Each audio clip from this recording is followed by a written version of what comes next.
should we start? It's not so much on the agenda, but a few topics where I would like to have an opinion. So that's good that we can talk. Can you see my screen? I shared it, I hope. Okay, perfect. Yep, last meeting was cancelled. If we go back to the middle of the year, there were two action items. One was by Al to find out what we do with this Nginx upload module in Cloud Controller. Not sure if there are any news. One option is to try to replace it with this OpenResty stuff. There is some upload. The alternative would be to fork the existing module and try to make it working, but everything else seems to be challenging.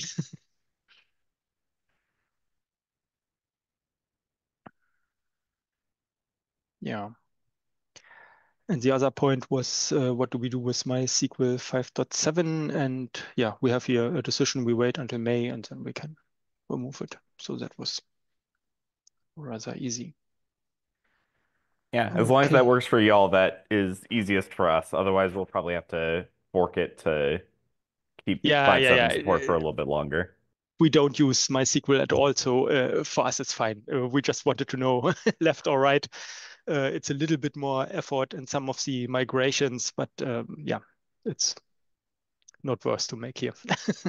Extra work for you. Yeah, well, we keep running into the same problem internally in a bunch of places because people keep seeing that 5.7 is deprecated upstream and then try or end of life upstream and then try to rip it out, and then a bunch of people who are using vendors of MySQL 5.7 complain. Because AWS and all those MySQL vendors are still offering Hmm. extended support. Yeah. Okay. Good. Then just a reminder, there was this working group update on the CF day in Karlsruhe. Recording slides are linked in case somebody wants to know. It's not so up to date anymore, this update. Next topic. And yeah, I see that Georg just joined. On the CF Java client, there are quite a lot of PRs that would improve v3 support, but there's little, let's say, progress on it. And we have fortunately Georg who would be willing to engage in the CF Java client and open the PR to become a reviewer. Yeah, and then working towards approver. Yeah, the PR is open. I ask for the votes. Of course, in order to go on here, we would need a few reviews of the PRs that are open. It's a bit tricky situation. I don't know how far the existing approvers have time to work on the CF Java client. Yeah. I mean, I think hopefully getting more reviewers and improvers in there will help get us out of the deadlock. But we have the situation right now where we have a limited number of Java subject matter experts, and they're split between the Paketo build packs and the Cloud Foundry build packs and these Java tools. So I think it's just a bandwidth issue. So hopefully I can work behind the scenes to try to get some approvals for this stuff, and then hopefully we can build Yeah, a deeper bench of people who are able to work on this stuff. yeah, so sounds good. And Georg could help here. It brings in Java knowledge. I mean, that's maybe also a win for the client itself because we need a little bit of improvement, especially the info endpoint v2. So we will come to the topic, but very soon we will break the CF Java client if you have disabled it in your landscape, which you can opt out, of course. But these are things that, yeah, will become blockers unless they are addressed at least. Yeah, yeah, it would help a lot if you could push it a bit on your side. Yeah. Yeah, just keep bothering me and I'll keep bothering the Java working group members. Hmm. Okay. Like I said, they're very busy, so sometimes pestering is the only way to get anything through. Okay. Yeah, then we have the two RFCs, Bindable secret resource and app manifests v2. I think, don't know, discussions are still ongoing. Do you have any concrete plans when to get them through? I mean, this bindable secrets, I think it's going into a road where could get finished. They are not, I think, very open or controversial discussions anymore on it. Yeah, I think Bindable Secrets is getting close. I need to circle back with Tim Mhm. and discuss any of the remaining items there. I think there's still some active discussion on the Manifest V2 one, so that's probably going to take a few more iterations before we're ready for final comment on that one. Okay. Yeah, for the V2 manifest, there are still a lot of open things. And yeah, interesting in which direction it goes. And I also asked in the TOC meeting if we can get a little bit more input from real users. I mean, we are discussing here internally, thinking that we know the right use cases, but maybe it's also helpful to have real application developers giving at least some ideas inside. Yeah. I mean on our side, so one of the motivating factors for doing this is we have some customers who have these like very advanced continuous deployment like systems sitting in front of Cloud Foundry. And so they Mhm. basically know what their desired state is in those, but then they have to spend a bunch of effort decomposing that desired state into a bunch of imperative CLI commands Yeah. to basically like yeah, uh get their continuous deployment system to update Cloud Foundry and then monitor that to make sure it stays. So our hope here was that we can move a lot of that logic behind the Cloud Foundry API and centralize it there. So instead, they can just generate a declarative manifest and then apply that and have Cloud Foundry handle all the details of how it implements that Mhm. declarative state. So that's kind of our motivating factor there. I think the proposal as it was originally written is probably overfitting that case Mhm. and not meeting some other developer cases, especially in the like if I'm just playing around in a development environment and potentially pushing to a shared space and stuff like that. So uh, yeah, there's a big thread there going on in that RFC PR currently discussing like exactly how we want to handle resource pruning and stuff like that. So I think that's kind of the linchpin. And once we get some agreement there and more perspectives there, then hopefully we'll be able to update Mhm. the core RFC to account for that. Yeah, I like this idea with explicit pruning. It matches the typical working with kubectl apply and kubectl delete because at least, well, I have no, only limited knowledge, but I don't see the fully declarative pipelines so much. Usually, if you delete something, you want to do it. You want to be in control, let's say. There are other challenges, for instance, tasks. I guess they won't match very well into the declarative part, but they are used for DB upgrades, for instance, can be tricky. And another point, if you have, let's say, a few more applications than just two or one, then such a declarative approach in CF means a full upload and restaging of all applications, which brings long deployment times at the end of the day. That's something that is probably difficult to handle in CF. Yep. But yeah, that's the way it is. Okay, yeah, I guess discussions are ongoing, so that's quite nice. CF API v2 end of life, just some excitement. We have the first CF deployment version out that was built, validated, and released with CF API v2 disabled. There were indeed in the past a few corner cases and things to clean up, but meanwhile, this works well.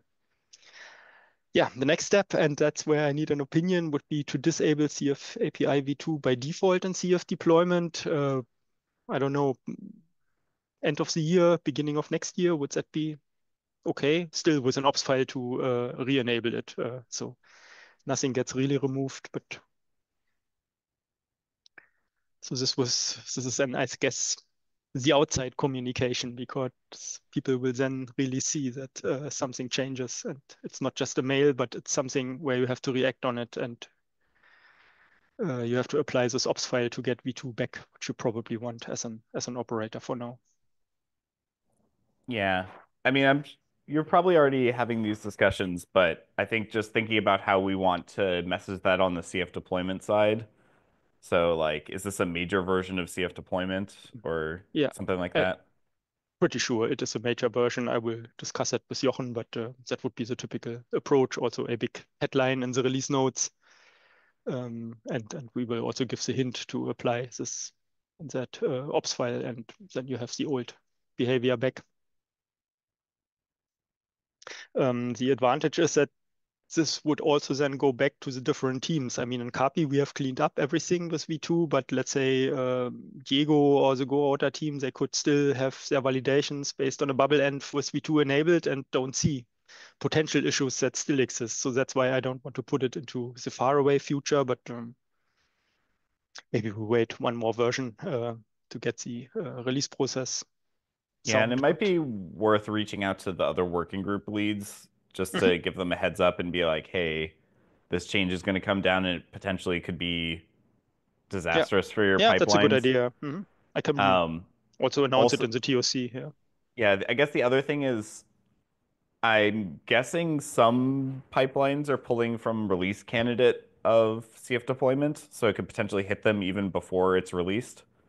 Mhm. So, Yeah, uh, so yeah, we probably should be a little bit proactive about communicating this with the other working groups just to minimize the pipeline drama.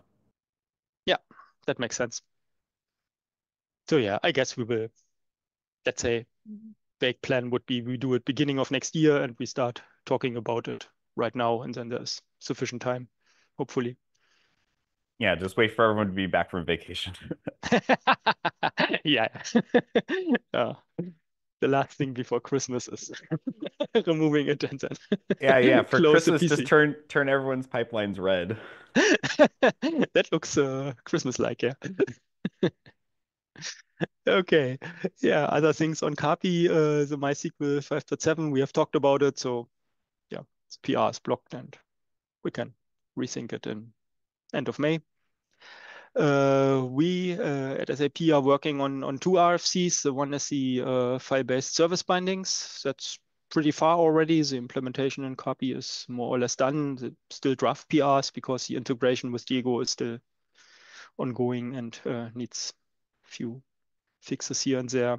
There are surprisingly a lot of different use cases with staging and applications and what was it, sidecars and tasks to get everything working. The other thing is this user creation by org managers. Yeah, should also become visible. I think the PR is not yet open, but will be soon.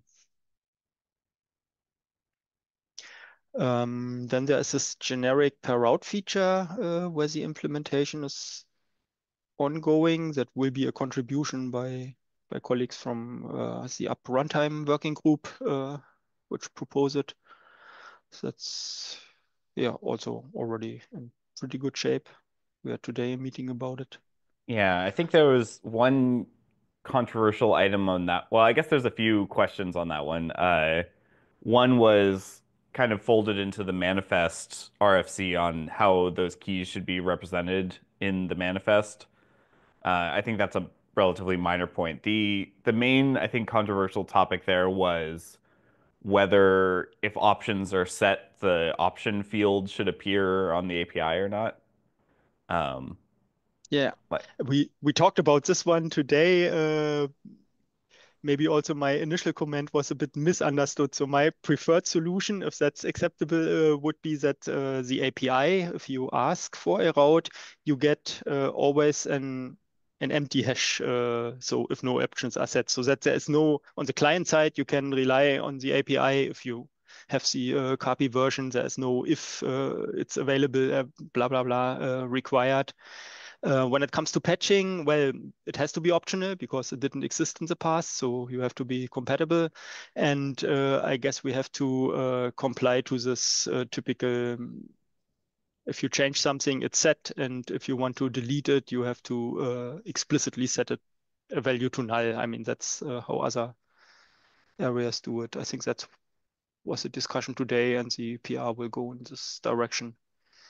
With a Okay. manifest, yeah, that's still, you cannot do it right with V1, actually. It's a little bit the outcome. Okay. That sounds right to me. Yeah. Okay. Perfect. Yeah, Puma is now the default web server with this little quirk with the different parameters. We would think of removing sin, let's say in Q1 20, beginning of next year. Is that acceptable? So we would also talk about it, and then these two parameters to enable sin would disappear. What do you think about this time plan? That's not urgent, but it's something, yeah, we had on our roadmap, and getting rid of unnecessary dependencies is always good.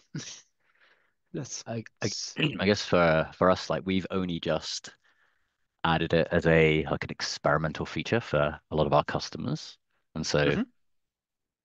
very, very, very few people are using it. Sorry, Puma right now. So I don't know if, but definitely that's the direction, right? We want to go to remove thin. I just don't know about the timeline necessarily because I'm not sure our customers will have moved off it by then. So maybe you can take this with you, and we talk next time in the Capi Open Yep. Office Hour about it. I mean, as said, there's nothing we have to push through or something. It's just one day we should also Yep. think about cleaning up. Yeah. Yeah, Or that if you sounds good. want, you can file an issue and we can discuss it there also. Hmm. Yeah, that makes sense. Or start Cool. a discussion, a GitHub discussion, if Or- that's still a feature. I don't know. Let's see.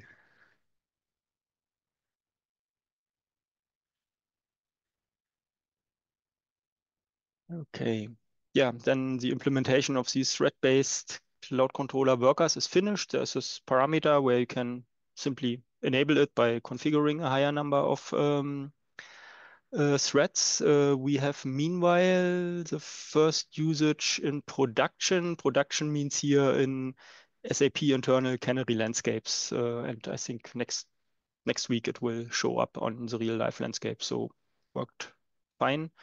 The throughput increases a lot with basically, so we will probably scale down the cloud controller workers, well, maybe half scale it down by a certain percentage and take the additional throughput as a benefit on the other side. There is maybe one risky thing, and that leads me to the next point.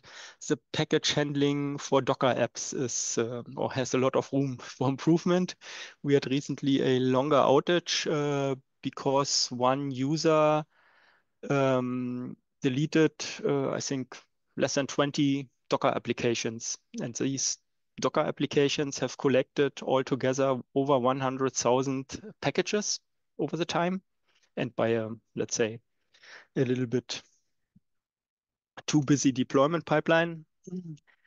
And for every Docker package, which is basically just the information about the Docker image, a blobs.delete job was created, which had to do nothing. Beside the CC worker had to process it, and that brought the whole landscape to its limits because these 100,000 jobs showed up immediately and all with priority 0. That's another point we have to address. Completely unnecessary, these jobs. And then we also suffered from a cloud controller database overload because these many inserts plus the many selects for update uh, led to log contention on the database. So that was was a lot of fun. Even after 15 years of existence, Cloud Controller sometimes surprises you. Yeah. So here we will there will be quite some changes in this area. So the first PRs are already open. So to get rid of these blobs to delete jobs and add also a package cleanup for Docker apps so that you have just the 5 last packages like for regular build pack apps. And probably, yeah, something more we don't understand yet completely, this database overload. But yeah, room for improvement.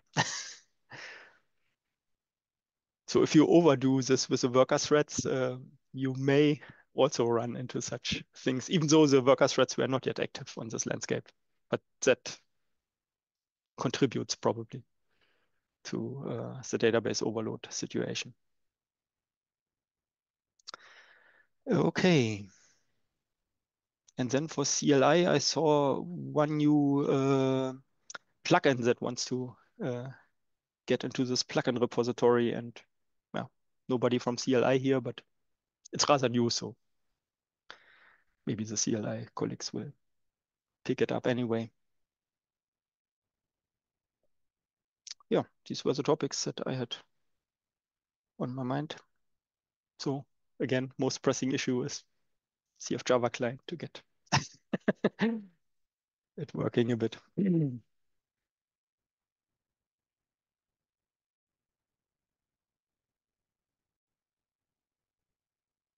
Do you have topics you want to talk about in the cloud controller or area?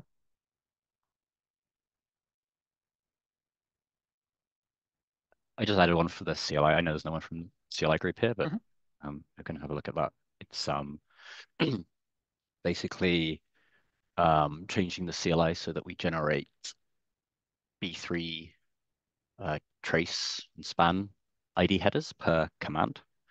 So right now, like the CLI doesn't generate anything and they get generated by the Go router. But for like a single CLI command, which might result in multiple API requests, you'd get unique trace IDs.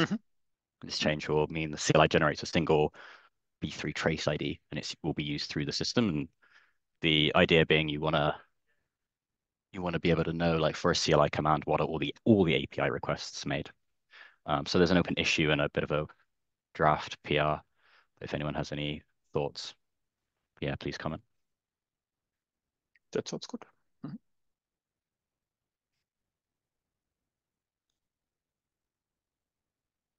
Maybe on Capi as well, like the other thing to mention is it's likely we might be doing some deployment enhancements.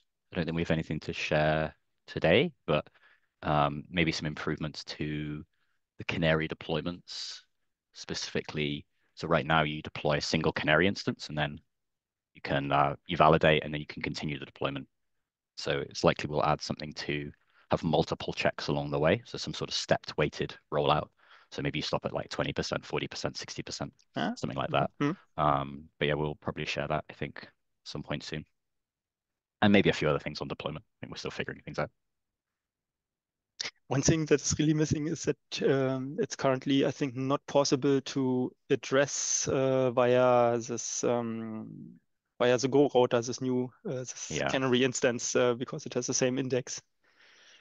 That's a bit unfortunate. Yeah, I think we're gonna look at that too. That would be great to have.